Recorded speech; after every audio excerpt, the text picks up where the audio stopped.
నమస్తే. మనం ఇప్పుడు హైదరాబాద్ శివారు ప్రాంతంలో ఉన్నటువంటి ఆదివాసీ కాలనీలో ఉన్నాము. నేను ఇక్కడికి ఎందుకు వచ్చినానంటే ఈ కాలనీలో ఉన్నటువంటి మహిళలు పురుషులు అందరూ కూడా పొద్దున లేస్తే వాళ్ళ వృత్తి ఏదైతే ఉంటుందో ఒక ప్లాస్టిక్ బిందెలు కావచ్చు, లేదంటే బాటిల్స్ కావచ్చు, ఈ అక్క తయారు చేస్తుంది ఒక అద్భుతమైనటువంటి దండలు.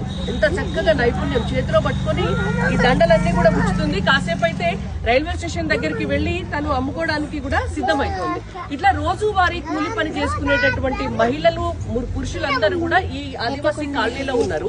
నరేంద్ర మోడీ గారు ప్రధానమంత్రి అయిన తర్వాత బంగళాలో ఉన్నటువంటి మహిళ అయినా, గుడిసెలో ఉన్నటువంటి మహిళ అయినా, ఎవరైనా కూడా మాకు అక్క చెల్లెళ్ళే, వాళ్ళందరికీ కూడా ఇవాళ పొగబారిన పడకుండా ఉచిత గ్యాస్ కనెక్షన్స్ ఇవ్వాలనేటువంటి ఉద్దేశంతో ప్రతి ఒక్కరికి కూడా ఇవ్వడం జరిగింది. సో ఇక్కడ ఈ కాలనీలో కూడా ఉచిత గ్యాస్ కనెక్షన్ తీసుకున్నటువంటి వాళ్ళందరూ కూడా మన దగ్గర ఉన్నారు.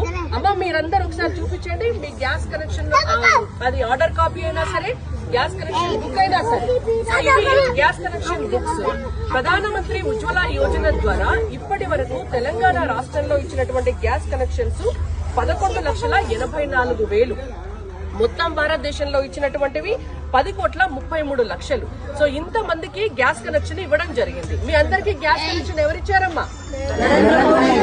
నరేంద్ర మోడీ గారు ఇచ్చారు. సో మహిళా సంక్షేమమే మోడీ ప్రభుత్వ లక్ష్యం. అండ్ ఇంకొక విషయం కూడా నేను చెప్పాలి, ఈ గ్యాస్ కనెక్షన్ ఫ్రీగా ఇవ్వడమే కాకుండా ప్రతి నెల కూడా వీళ్ళు తీసుకునేటటువంటి గ్యాస్ సిలిండర్ ఏదైతే ఉందో ఆ సిలిండర్ మీద 200 రూపాయలు కేంద్ర ప్రభుత్వ సబ్సిడీ కూడా వస్తుంది. తక్కువ ధరకే గ్యాస్ ను పొందేటటువంటి అవకాశం వాళ్ళందరికీ ఉంది.